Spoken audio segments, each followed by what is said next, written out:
In today's video, I'm going to teach you QuickBooks Online, how to enter monthly service charges and interest earned from bank accounts. If you want your bank activity to stay accurate in QuickBooks Online, it's important to record both monthly service charges and any interest your bank pays you in the correct way. The key is to first create the right accounts in your chart of accounts, so everything is categorized properly and your reports stay clean and easy to understand. Start by setting up 2 new accounts. From the left-hand menu, go to Accounting, then Chart of Accounts, and select New Account.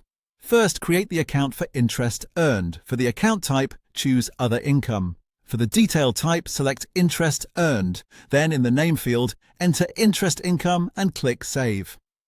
This account will be used anytime your bank pays interest, so your income is tracked separately from your regular sales or business revenue.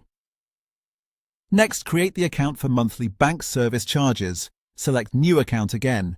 This time for the account type, choose Expenses. For the detail type, select Bank Charges. In the name field, enter Service Charge and then select Save. This gives you a dedicated expense category for fees charged by your bank, which makes your expense reporting more accurate and easier to review later.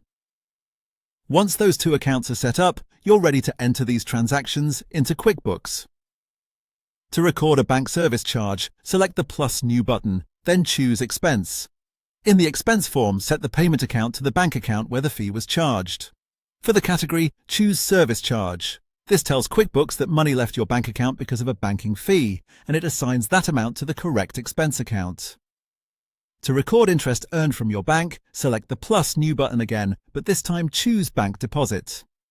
Select your bank account, then go to the Add Funds to this deposit section. In that section, enter the Interest Income account.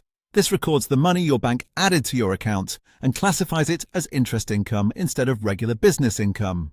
Using these 2 simple transaction types helps you keep your bookkeeping organized and ensures your bank account balances and financial reports reflect what actually happened.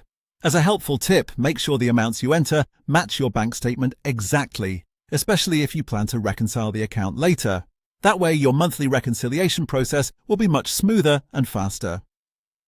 Once you've done this a couple of times, entering service charges and interest earned becomes a quick and easy part of your regular bookkeeping routine.